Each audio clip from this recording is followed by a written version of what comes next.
Hello বন্ধুরা, exam sec চ্যানেলে তোমাদের সকলকে স্বাগত জানাই। আজকে একটা আলোচনা করব ইউনিয়ন বাজেট যেটা পেশ হয়েছে 2020-22-এ 21-22-এ মানে বাজেট যেটা, সেই বাজেট সম্বন্ধে তোমাদের আলোচনা করব তোমাদের সাথে। তো চলো দেখা যাক। কোনো বাজেট পেশ করার সময় একটা ফিসক্যাল ইয়ার ফিক্সড করা হয়। তো আমাদের ইন্ডিয়ার ক্ষেত্রে ফিসক্যাল ইয়ার হচ্ছে 1 এপ্রিল থেকে 31 মার্চ পর্যন্ত। এই টাইম স্প্যানটাকে বলা হয় একটা ফিসক্যাল ইয়ার, 1 এপ্রিল টু 31 মার্চ। তারপরে আমরা দেখে নেব যে এটা মোদি গভর্নমেন্টের 10 নম্বর বাজেট, আর নির্মলা সীতারামন আমাদের যিনি ফিনান্স মিনিস্টার, ওনার 4 নম্বর বাজেট, 4th বাজেট। আর বাজেট কথাটা কোত্থেকে এসছে? ফ্রেঞ্চ ওয়ার্ড বুগেট, যার মানে হচ্ছে লেদার ব্যাগ। তার জন্য আমরা দেখব যে আগে বাজেট পেশ করা হতো, লেদার ব্যাগে করে নিয়ে আসা হতো তথ্যগুলো, কাগজগুলো। আর কিন্তু 2020-তে প্রথম ডিজিটাল বাজেট পেশ করা হয়, যেটা স্যামসাং এর ট্যাবে আমাদের নির্মলা সীতারামনজি নিয়ে আসতেন বাজেটের তথ্যগুলো। আর 2019-এ প্রথম লাল ব্যাগে করে, এটা লাল কাপড়ের ব্যাগে করে এই কাগজপত্র নিয়ে এসে বাজেট পেশ করতেন। তো একটা যে রীতি ছিল লেদার ব্যাগে নিয়ে আসা জিনিসটা, সেটাকে করে শেষ করে দিয়ে 2019-এই প্রথম লাল কাপড়ে করে বাজেট পেশ করেন। তারপরে আমরা দেখে নেব যে কয়েকটা গুরুত্বপূর্ণ তথ্য বাজেট সম্পর্কে। ইন্ডিপেন্ডেন্ট ইন্ডিয়ার প্রথম বাজেট প্রেজেন্ট করা হয়েছিল 26শে নভেম্বর 1947 সালে বাই দ্য ফিনান্স মিনিস্টার আর কে সানকু শানমুখান শেঠি। আর কে শানমুখান শেঠি, ইনি ওই সময় ফিনান্স মিনিস্টার ছিলেন। 1947 সালের 26শে নভেম্বরে এটা প্রেজেন্ট করা হয়, ফার্স্ট বাজেট। এটা হচ্ছে কি, মনে রাখবে, ইন্ডিপেন্ডেন্ট ইন্ডিয়ার ফার্স্ট বাজেট।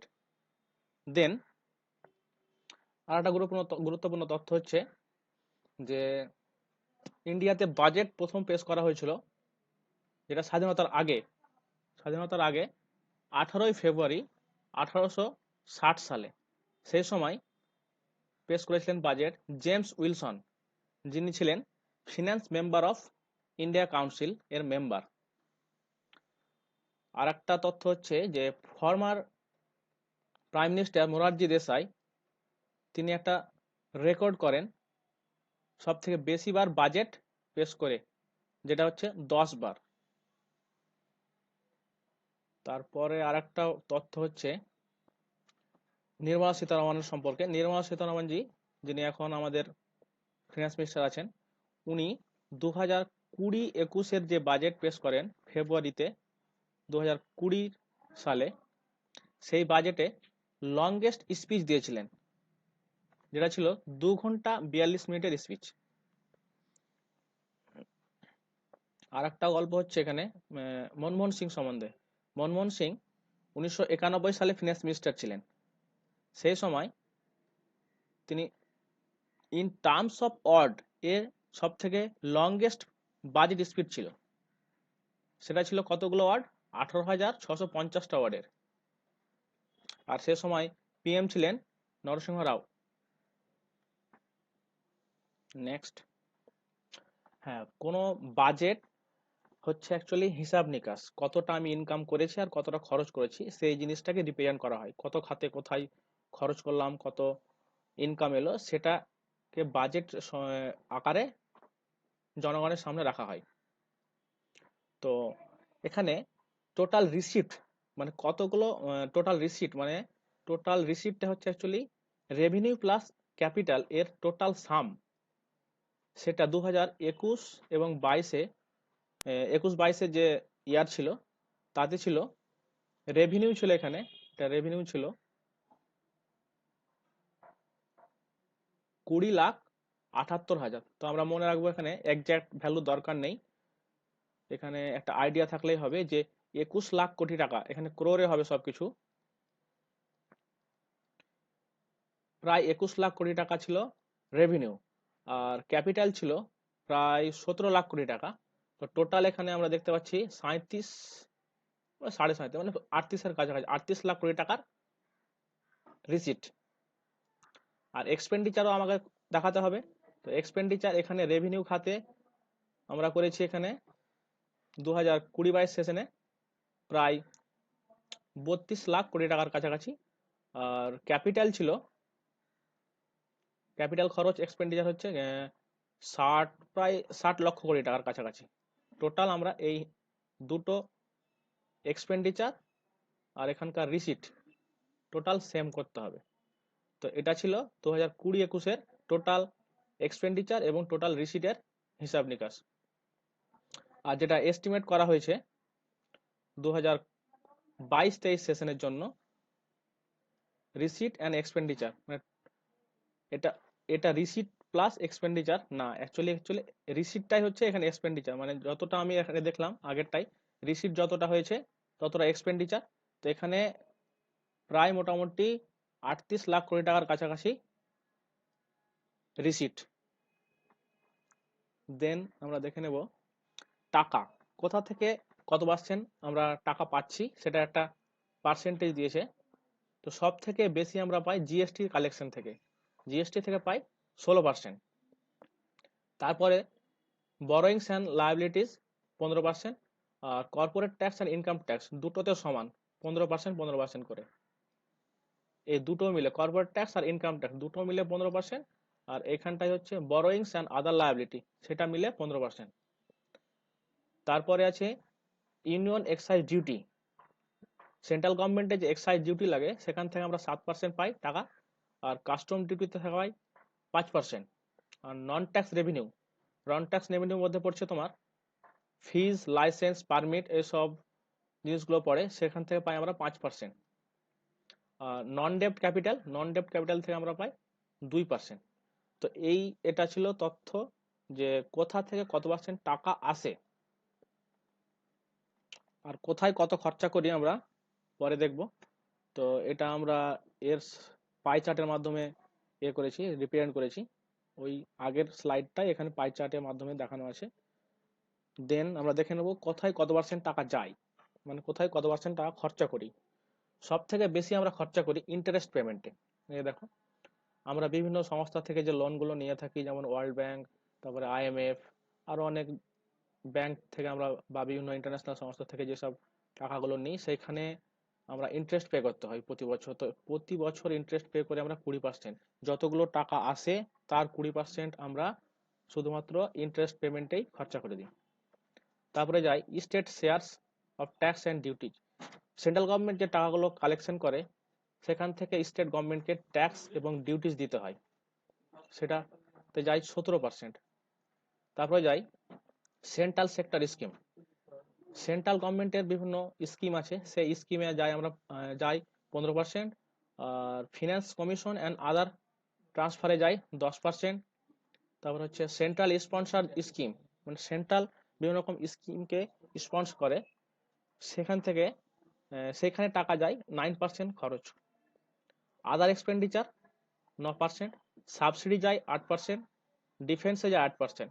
তো সব থেকে বেশি ইম্পর্টেন্ট ডাটা হচ্ছে এখানে যে ডিফেন্সে আমরা কত পার্সেন্ট খরচ করি, সেখানে বলতে হবে তোমাদের 8%, পেনশনে করি 4%, এটা ইম্পর্টেন্ট। সাবসিডি 8%, এটাও ইম্পর্টেন্ট। আর এখানে সব কটা ডাটা তোমরা দেখে রাখো, পার্সেন্টেজটা শুধু। এটা পাই চার্টের মাধ্যমে রিপ্রেজেন্ট করা হয়েছে আগে একটা স্লাইডটাকেই। দেন আমরা দেখে নেব যে কিছু হাইলাইটস পয়েন্ট এই বাজেটের, পুরো বাজেটকে আমরা যদি অ্যানালাইসিস করি তাহলে এই কিছু হাইলাইটস পয়েন্ট পাই কিছু, সেই পয়েন্টগুলো আমরা এখানে হাইলাইট করেছি। তো প্রথম পয়েন্ট হচ্ছে যে ইনকাম ট্যাক্সের যে স্ল্যাব, সেই স্ল্যাবটা আনচেঞ্জ আছে, মানে আগের বাজেটে যেটা স্ল্যাব পেশ করেছিলেন সেই স্ল্যাবটাই আছে ইনকাম ট্যাক্সে। তো আগে কত ছিল, আগে ছিল আপ টু 2.5 লাখ, মানে 2.5 লাখ যদি ইনকাম কারো হয় তাহলে তার কোনো ট্যাক্স লাগবে না, নীল, মানে 0% ট্যাক্স। আর আড়াই থেকে 5 লাখ পর্যন্ত লাগবে 5% ট্যাক্স।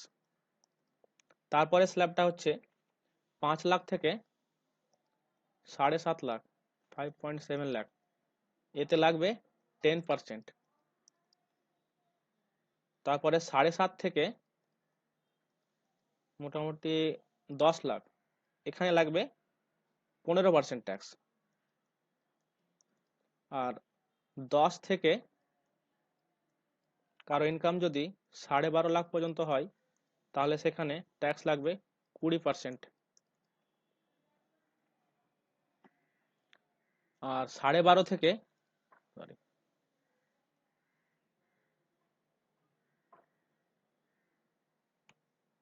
12.5 থেকে 1 মিনিট,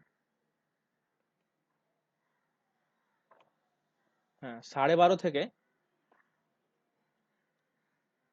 12.5 থেকে মোটামুটি তোমার কত 15 লাখ পর্যন্ত, 12.5 থেকে 15 লাখ পর্যন্ত যদি কারো ইনকাম হয় সেখানে তাকে ট্যাক্স লাগবে, এটা 15 হবে, 15 থেকে ট্যাক্স লাগবে 25% ট্যাক্স। আর কারো যদি 15 লাখের বেশি যদি ইনকাম থাকে তখন তাকে লাগবে 30% ট্যাক্স। তো এটা ছিল ট্যাক্সের স্ল্যাব, যেটা আগে ছিল সেটাই আছে, ট্যাক্সে কোনো ছাড় দেয়নি বা কোনো চেঞ্জ করেনি।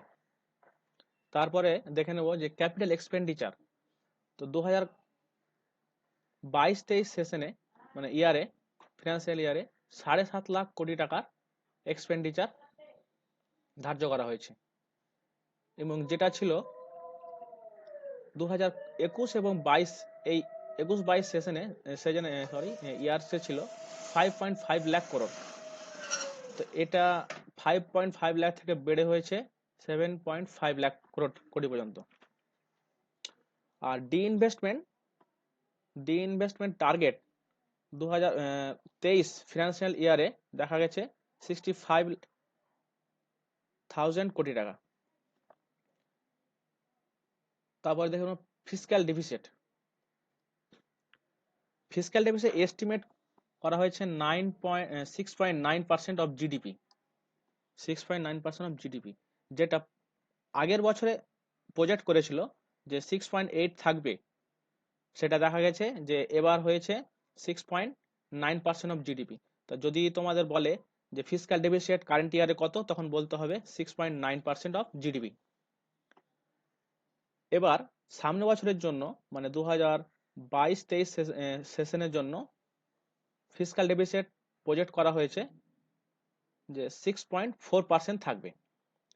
আর 2025-26 ফিনান্সিয়াল ইয়ারের জন্য এস্টিমেট করা হয়েছে 4.5% অফ জিডিপি, এটা হবে ফিসক্যাল ডেফিসিট, এটা এস্টিমেট করা হয়েছে। এবার দেখা যাবে, আমরা তখনই দেখতে পাবো ডাটা 2025-26-এ যখন যাব ফিনান্সিয়াল ইয়ারে, তখন আমরা দেখতে পাবো যে যে ফিসক্যাল ডেফিসিট কত হয়েছে। তো সব থেকে ইম্পর্টেন্ট পয়েন্ট এখানে হচ্ছে যে এবার এই ফিনান্সিয়াল ইয়ারে 21-22 ইয়ারে যে ফিসক্যাল ডেফিসিট কত, 6.9 বলতে হবে। আর সামনে বছরের জন্য কত ফিসক্যাল ডেফিসিট ধার্য করা হয়েছে 6.4, এটা এস্টিমেট করা হয়েছে। এবার আমরা অরিজিনাল কি হবে না হবে সেটা আমরা সেই সামনে বছরে গিয়ে দেখতে পাবো। নেক্সট,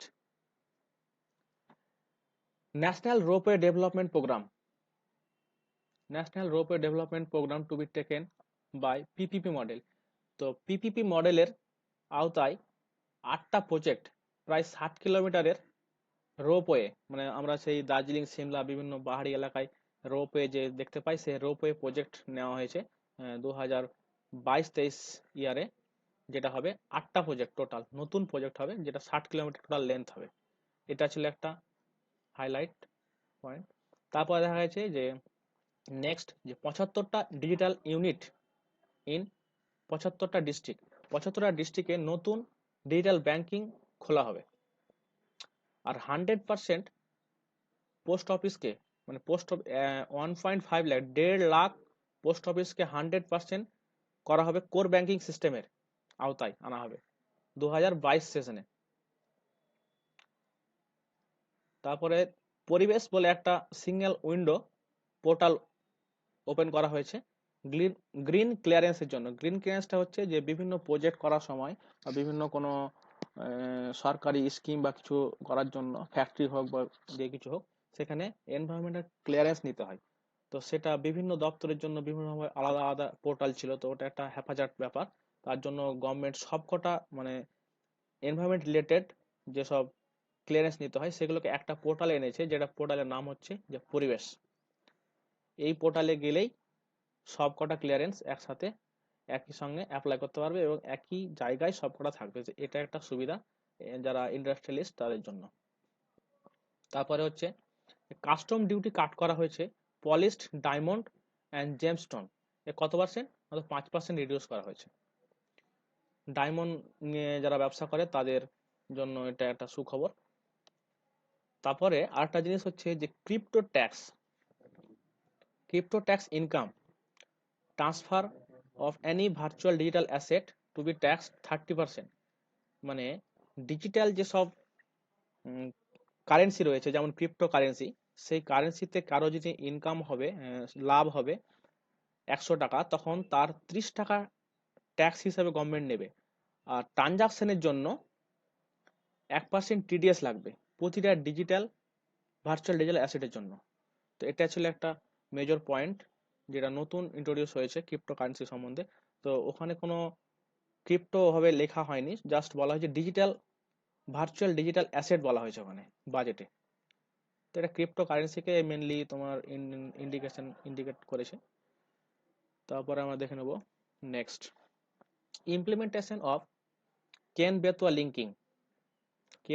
লিঙ্কিং, যে যমুনার নদীগুলো রয়েছে, যমুনার এগুলো তোমার ট্রিবিউটারি, সেখানে সেটা হচ্ছে তোমার মধ্যপ্রদেশ আর ইউপি এই দুটো স্টেটে কেন বেতুয়া লিঙ্কিং প্রজেক্ট, সেখানে 44,605 কোটি টাকার একটা কি বলে খরচ ধার্য করা হয়েছে। মানে এই এত টাকা খরচে এই প্রজেক্টটা কেন বেতুয়া লিঙ্কিং প্রজেক্টটা কমপ্লিট করা হবে। আর এখন পর্যন্ত সবথেকে বেশি জিএসটি কালেকশন হয়েছে এই বছরে, যেটা জানুয়ারির হিসাব দিয়েছে এখানে, জানুয়ারি 2022 পর্যন্ত। সেখানে তোমার রয়েছে প্রায় 1,60,900, মানে 1,00,000 60,000 বলছি 40,000, 1,41,40,000 টাকার মতো। আর গভর্নমেন্ট ডিজিটাল চ্যানেল, মানে ডিজিটালি পড়াশোনা করার জন্য ছিল ওয়ান ক্লাস ওয়ান চ্যানেল, এটা প্রোগ্রামের নাম। তো সেখানে ছিল তোমার মাত্র 12টা চ্যানেল, এবার 12টা চ্যানেল থেকে বাড়িয়ে 200টা চ্যানেল করা হবে, যেটা হবে নাকি ক্লাস 1 থেকে ক্লাস 12 পর্যন্ত ছেলে মেয়েদের জন্য। তো এটাকে বলা হয় পিএম ই বিদ্যা, এটা প্রজেক্টের মাধ্যমে পিএম ই বিদ্যার মাধ্যমে হবে।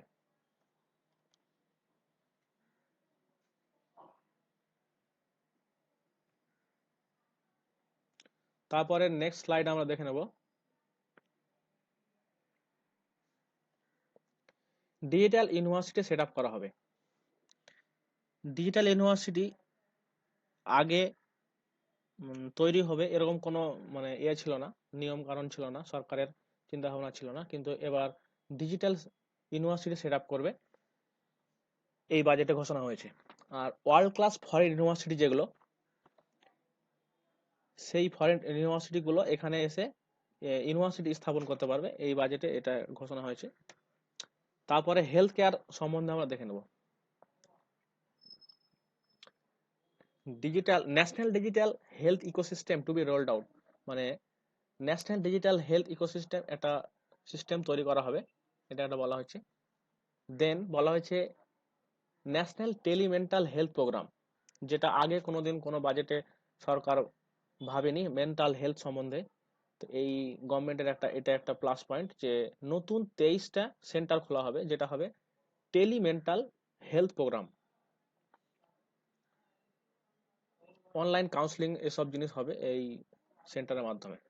তারপরে 5G স্পেকট্রাম অকশন হবে 2022-এর মধ্যে।